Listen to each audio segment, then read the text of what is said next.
obrigado pela participação de todos. Sejam todos muito bem-vindos. Conheceremos hoje um pouco mais sobre o espírito e a conduta do mestre Ibaragi Nisui Shonin, fundador do budismo no Brasil. Veremos também relato de uma bênção, veremos a história de fé de uma senhora do templo Ryushoji e veremos também como pessoas estão passando essa fase tão conturbada da quarentena e do isolamento social. Tudo isso no nosso encontro decisivo.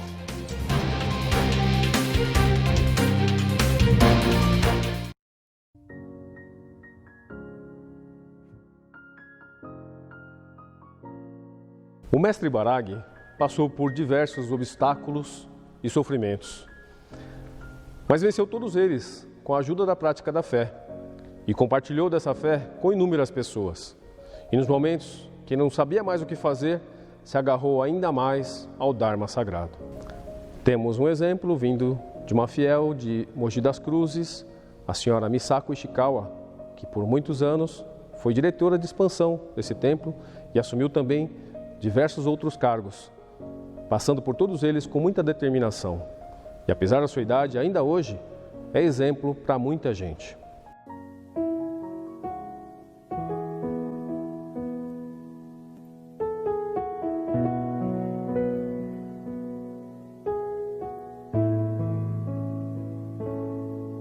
Eu entro nessa religião em 1941. Tinha 15 anos, na família Akiyama, né? E pessoa que convertiu, para assim, com essa religião, família tudo unido e tem que fazer oração de manhã, de noite. E sempre fazendo oração, sempre tem aquele gente receber goriaco, né? Bom, eu vou misturar mesmo, né? Pode misturar. E eu gostava muito de rezar, de manhã, de noite, não faltava. Eu mesmo fazia oração, sempre. Quando eu tive primeiro filho e no terceiro dia eu fiquei ruim mesmo. Fiquei ruim, aí começou a adormecer, cintura para baixo, começou a adormecer. Aí, quando ficava em pé, eu caía. Aí, chamou o médico, tudo, fez tratamento, tudo. Médico, para assim que eu tenho que ficar na cadeira de rodas. Como que para? Celebração? Ih, tá com cabeça ruim, hein? Depois, meu marido ficou doente, pediu para mim ficar chefe de grupo. Aí eu recusei, porque eu não tenho essa capacidade. Mas, como todo mundo pediu, eu fui, fiz 12 anos chefe de grupo, e depois estava fazendo roupa no hotel, tudo. Aí eu fui para diretor de expansão. Aquele tempo foi bom, expandiu muito mesmo, com idade assim, não deu para fazer muita roupa aí, comecei a afastar. Mas agora, para mim, mínimo que eu posso fazer, telefonar para alguém, fazer ou fazer junca-jogó, isso é coisa que eu estou fazendo, pelo menos, mínimo roupa para mim, poder ajudar. Eu estou fazendo oração agora mesmo, sem para mim, tudo dá certo. Isso que agora eu estou fazendo. E também eu sempre está doente assim, estou pedindo um pouco de saúde e tudo, para não sofrer muito. E acho, está saindo tudo bem. E agora, eu peço para vocês, primeira coisa, peço para Gonzão, dá tudo certo mesmo, tudo certo. Porque aquele tempo que eu era diretor de expansão, eu pedi para Gonzão, porque eu não tinha força para isso. A gente não tem força mesmo. Sim. Aí dava tudo certo. E eu peço para vocês que tá nova assim, para qualquer coisa, pede para Gonzão. Vai dar tudo certo. Expandir, não expandir, depende de vocês mesmos. Eu acho isso. E hoje eu estou representando assim, eu não sei falar bem português, né? Mas desculpa. E muito obrigado mesmo, viu? Misako Ishikawa, eu fiz dia 16 de junho, 91 anos. Muito obrigado mesmo, agradeço a todo mundo. Arigatou gozaimashita.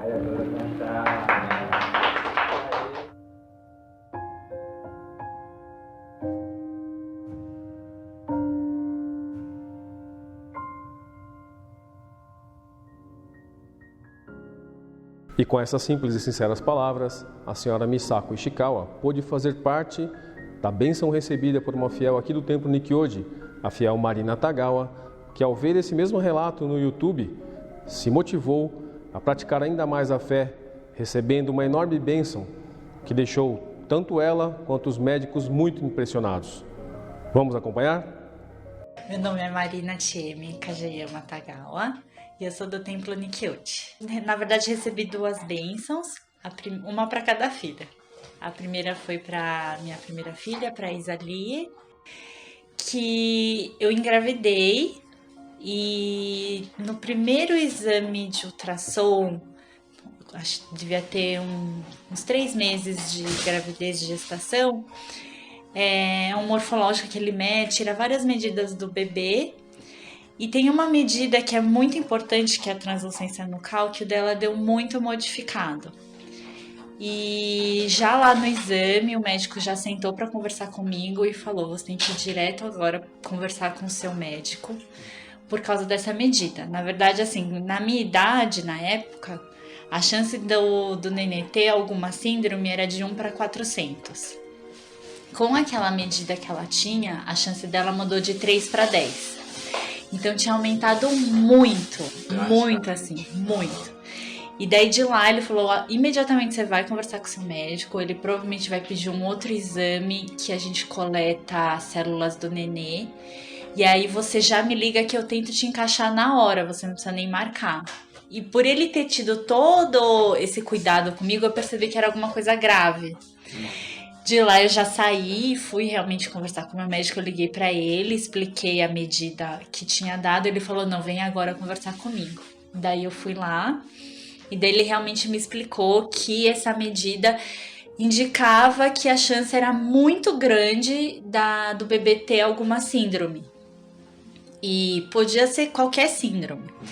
Então, durante esse período, o meu médico falou que era para eu e meu marido sentarmos e conversarmos se nós daríamos continuidade na gestação se, por algum acaso, tivesse a síndrome.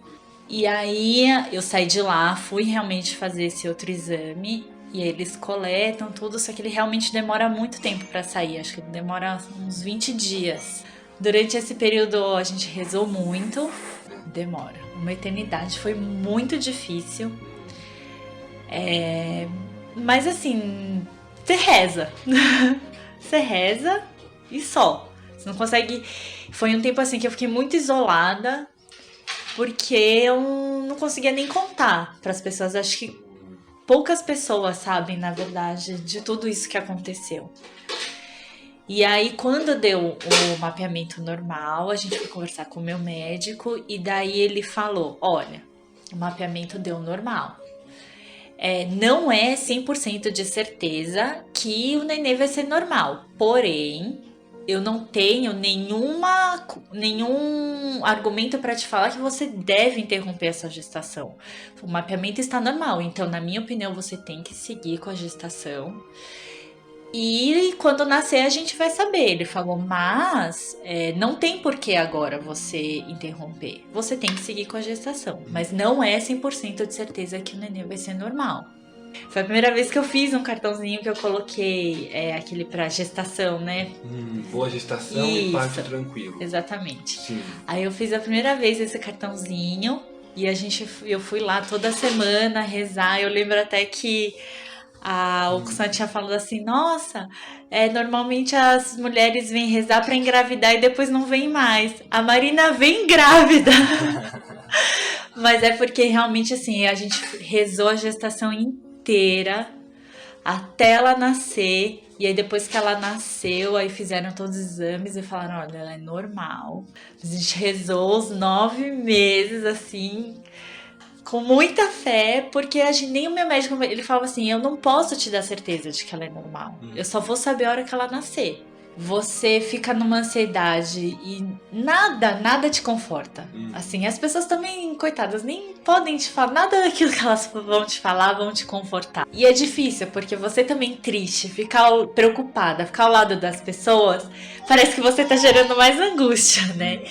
Então, assim, você fica isolada. E você ficar isolada é muito ruim. Então você tá lá o rotoque só na sua frente e você fala assim, gente, eu vou rezar. E aí aquilo, você reza de uma maneira, aquilo te conforta, né?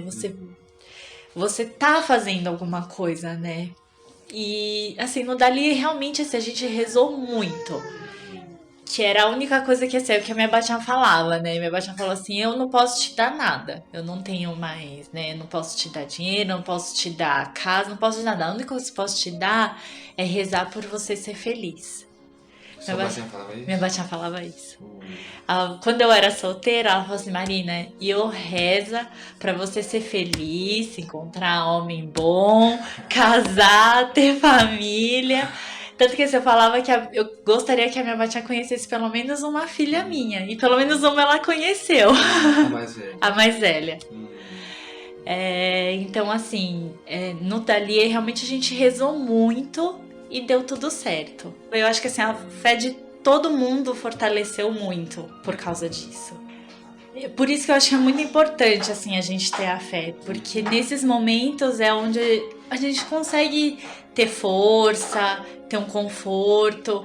E tá assim, na missa... eu acho assim também assim, rezar em casa é muito importante, mas a gente ir lá no terá também é muito importante, porque por mais que as pessoas não saibam por que você tá lá, né, pela bênção que você tá orando, tá todo mundo, né, lá rezando, né, aquele ambiente, assim, eu acho que é muito bom. E aí a gente até fala assim, nossa, quando a gente fica sem ir pro terá, acontece algumas coisas que faz a gente ir até o terá.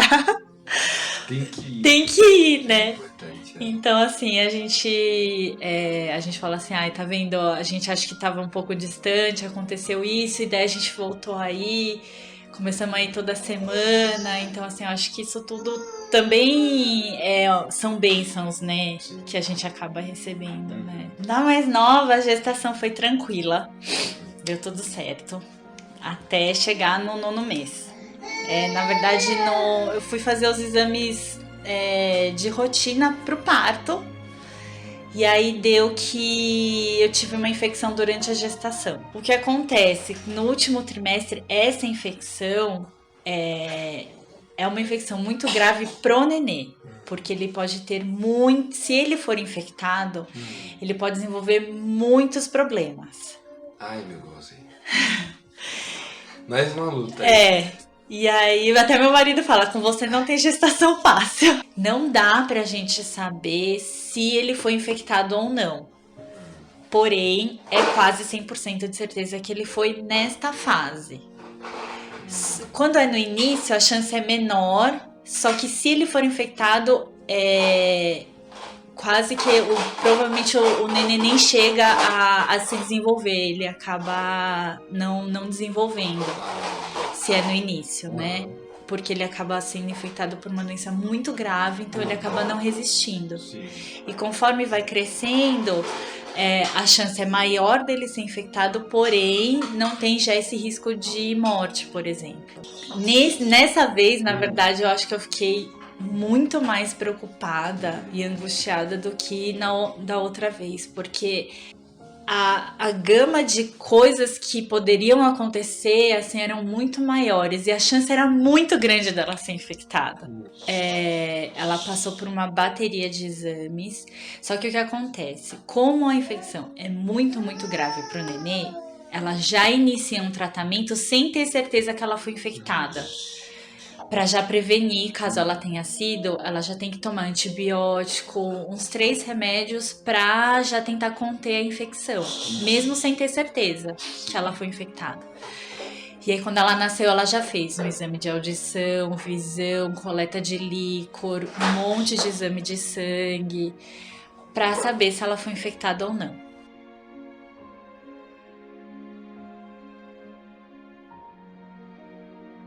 Porém, como realmente era muito grave, o meu médico já tinha ligado para o pediatra dela, ele foi acompanhar o parto para examinar ela já na hora. O meu pediatra nem acompanha em parto, mas devido a essa gravidade, ele foi. E ele mesmo falava assim, é quase 100%. Ele falou assim, vai. Entre os médicos, eu ouvi eles falando assim, ah, Pedro, claro que ela foi infectada, né? Cheguei a ouvir isso no parto, na sala do parto. Ele sabia que você ouviu? Não. Eles estavam conversando entre eles, você né? Acabou ouvindo. Eu acabei ouvindo. Aí, na verdade, eu rezei. Eu fiquei rezando o tempo inteiro. Porque, não sei, assim, você reza pensando assim, ai, não, vai dar certo. E aí, a gente começou a ir todo mês no pediatra pra repetir os exames, né? E a gente repetiu os exames de sangue, os exames físicos, e ele falava assim, olha, Marina, não é 100% de certeza que ela foi infectada. A estatística diz que é quase 100%, mas não é 100%. E aí eu pensava assim, você não falou isso lá, mas tudo bem.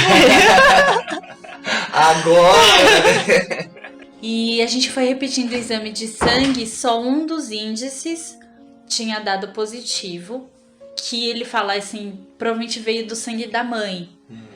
É que nem vacina, né? Quando eu tomo a vacina da gripe, passa a imunidade pro nenê, né? Então é meio isso. O meu índice tinha passado para ela, que se ela não fosse infectada, com o passar do tempo esse índice vai diminuindo até que vira só o sangue dela e aí fica negativo. Naquele um mês que eu tava grávida ainda, que era o mês que antes dela nascer, eu fiquei muito deprimida. Porque a consequência ia ser tão grave, era praticamente certeza que ela ia nascer. Fiquei muito deprimida. Foi quando eu nem saía de casa. Eu ficava todos os dias em casa. Foi quando eu acabei entrando na internet. Eu falei assim, deixa eu entrar no site da HBS, né? E entrei e acabei achando o vídeo, né?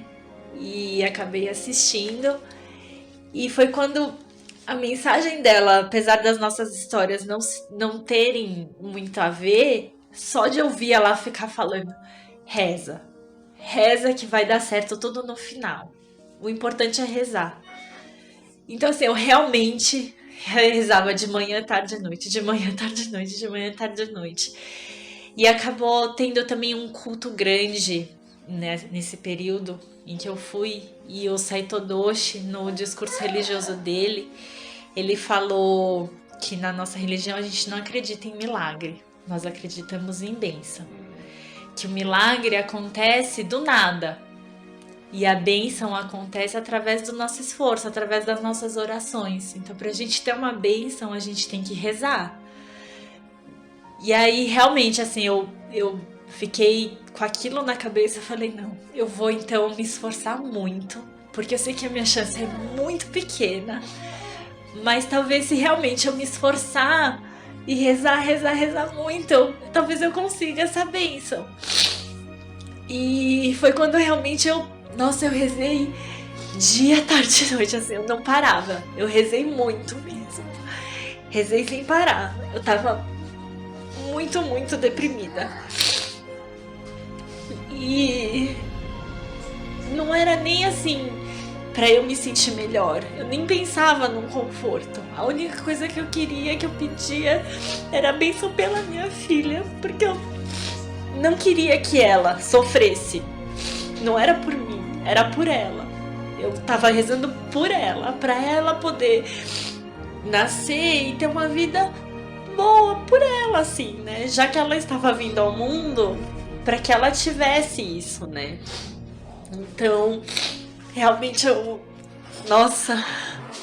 realmente eu me apeguei, assim, quando eu vi esse vídeo e eu ouvi o discurso do Saito Doshi, eu falei, eu vou me esforçar.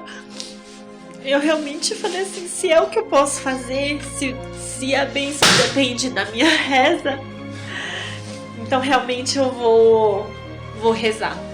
E realmente eu me esforcei muito pra conseguir essa bênção, né? E aí foram passando o tempo, com 6 meses o pediatra decidiu suspender os remédios. E aí depois de 2 meses a gente repetiu para ver se a infecção apareceu. E a infecção não tinha aparecido. Abaixaram todas as taxas dela, ela ficou negativa com tudo, mesmo sem tomar o remédio. Foi quando, então, com 8 meses, o médico realmente deu a alta dela e realmente deu o diagnóstico de que ela não foi infectada. E deu alta para ela e ela não precisa mais tomar nenhum remédio. E foi diagnosticada sem a infecção. Quem teve a infecção foi só eu e não passou para ela. Tá bem. Tá bem. A maior lição realmente é rezar.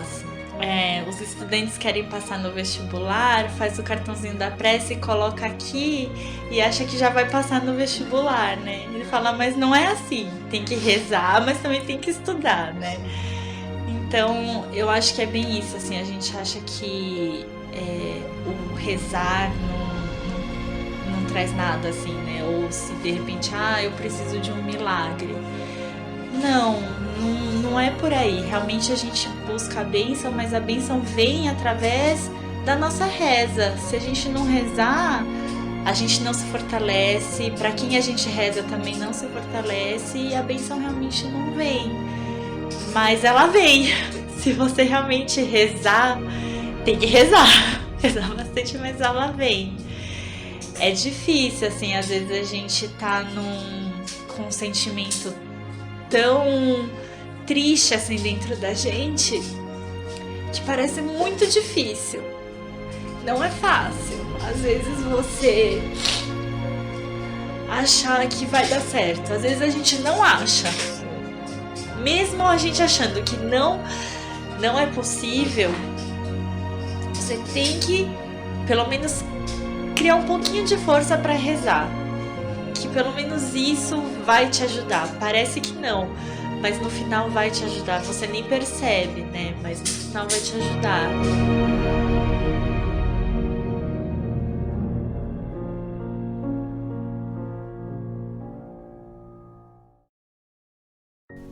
Uma bênção emocionante que nos mostra que quando nos empenhamos em praticar a fé com empenho e determinação, muitas bênçãos podem ser conquistadas. Assim como a Marina Tagawa, todos nós recebemos inúmeras bênçãos todos os dias.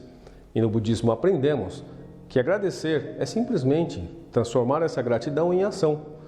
Por isso, a Marina Tagawa decidiu gravar esse depoimento para, assim como a ajudaram a receber essa bênção, que ela possa também incentivar outras pessoas a praticarem a fé e acumular virtudes. E foi assim que o budismo se expandiu, principalmente na época do mestre Ibaragi Nisui Shonin, pela concretização das bênçãos e pela força do Dharma.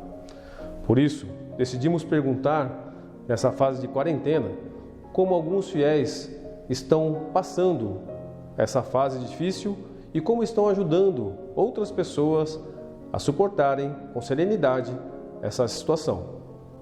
E aí, como tem sido para você? Arigatou gozaimasu. Meu nome é Winnie Hashimoto, sou filha da Catedral Nikkyoji e eu vou contar um pouquinho para vocês como que está sendo esse meu período de distanciamento social. Bom, acho que todo mundo acaba se perguntando quando que toda essa situação vai melhorar, quando tudo isso vai passar e acaba gerando uma certa ansiedade, né? Mas parando para pensar, além dessa preocupação, eu pelo menos vinha num ritmo de rotina muito corrido. Eu não tinha tempo para olhar para mim, cuidar de mim. Quando essa pandemia chegou, eu fui forçada a pisar no freio e eu fui forçada a conviver mais comigo mesma. E isso significa conviver mais com as minhas qualidades e principalmente com os meus defeitos. Então, aquela ansiedade de saber quando tudo vai passar acabou se somando com um sentimento de caramba, eu tenho tanta coisa para melhorar e para aprender ainda, né? Então, eu estou usando esse tempo para estudar coisas que eu tinha curiosidade, não tinha tempo, para me aperfeiçoar em outras, para tentar ajudar as pessoas da maneira que eu posso, né, da maneira que eu consigo, e principalmente tentando melhorar como pessoa, né? E aí entra a prática da fé, participar dos cultos online que tá tendo todos os dias, ouvir os ensinamentos, as prédicas, isso tem me ajudado muito. São momentos que me fazem refletir sobre os meus defeitos, sobre como que eu posso ser uma pessoa melhor, né? Como que eu posso melhorar? Isso também acaba me trazendo um equilíbrio, né? E além dos cultos, as visitas assistenciais online, que tanto as que eu estou recebendo quanto as que eu estou fazendo, tem me aproximado mais das pessoas, né? E também está sendo uma oportunidade essas visitas, de poder rezar junto com pessoas que, por morarem muito longe, rezar fisicamente era impossível. Então, essas visitas online, elas estão proporcionando isso, né? Então, de certa forma, o que essa pandemia acabou distanciando a gente, essas visitas online e assistenciais, elas estão aproximando, né? Hoje a gente não tem mais a desculpa de que a gente não tem tempo, né? Então, a gente precisa aproveitar para aprender coisas novas, para olhar para a gente e melhorar o que pode ser melhorado, né? Todo dia é um dia novo, todo dia é uma chance nova da gente fazer diferente, e sempre confiando no Gohazen de que tudo vai dar certo. Então, é isso, mais ou menos o que está sendo meu distanciamento social. Arigatou gozaimasu. Arigatou gozaimasu. Meu nome é Max Ikeda e eu vou contar aqui agora um pouco de como está sendo a minha experiência durante esse período de isolamento social. Esse período de isolamento social, ele deu oportunidade, pelo menos para mim, de poder refletir um pouco melhor sobre diversos aspectos da minha vida e como eu estou inserido na sociedade. E durante essas reflexões eu entendi que eu precisava fazer alguma coisa diferente do que eu tinha feito até então, né? E durante as reuniões que a gente faz com um grupo de jovens, tanto do Brasil quanto de São Paulo, surgiu a ideia de a gente fazer uma sequência de lives pelo Instagram para poder auxiliar as pessoas a passar por esse momento de uma forma mais tranquila, né? Quando eu me propus a fazer essa atividade, eu não tinha muita ideia do buraco que eu estava metendo, né? Porque eu não sou um usuário de redes sociais que se expõe muito o tempo todo, então para mim foi um desafio bastante grande, né? Colocar minha cara a tapa ali na frente de todo mundo. Mas foi uma experiência que foi muito enriquecedora para mim. Porque eu estava ali também representando, né, o budismo primordial. Então eu não podia falar qualquer besteira. Então eu me dedicava bastante nos assuntos. Estudava o máximo que eu conseguia de cada assunto para poder fazer a entrevista da melhor forma possível. E isso, o processo, né, não só durante a live, mas todo o processo gerou um grande aprendizado para mim. E com certeza não foi uma coincidência, né, mas no meu trabalho a gente teve uma redução no mês, durante essas 4 semanas em que a gente fez as lives, eu tive uma redução de jornada de 50% que me disponibilizou um tempo maior para eu poder me dedicar a esse tipo de atividade, né. E logo que acabou a última live que a gente fez, eu já voltei para o meu trabalho num regime de uma redução menor de jornada. Então, com certeza, tudo isso não foi apenas coincidência. Bom, e é dessa forma que eu tenho passado, tentando pensar em maneiras que eu possa evoluir, que eu possa ajudar as pessoas. E eu acredito que a gente não pode, né, parar por aqui, né? Eu acho que isso é um desenvolvimento contínuo que a gente precisa ter ao longo de nossas vidas. Arigatou gozaimasu. Assim como o mestre Nisui Shonin passou por diversas dificuldades, nós também temos as nossas diariamente, mas com a força do Dharma Sagrado, conseguimos transformar essas dificuldades em aprendizado. Ele veio de um país distante e em sua bagagem trouxe sonhos gigantes, e esses sonhos transformou nossas vidas. É a nossa hora de fazermos o mesmo, levar conosco e compartilhar o Namu-myoho Renge-kyo. Ele veio de um país distante em sua bagagem, sonho gigante. O mestre Baragi Nisui Shonin, quero aprender a ser forte assim, aprender os ensinamentos do Rokekyo e levar sempre comigo Namu-myoho Renge-kyo.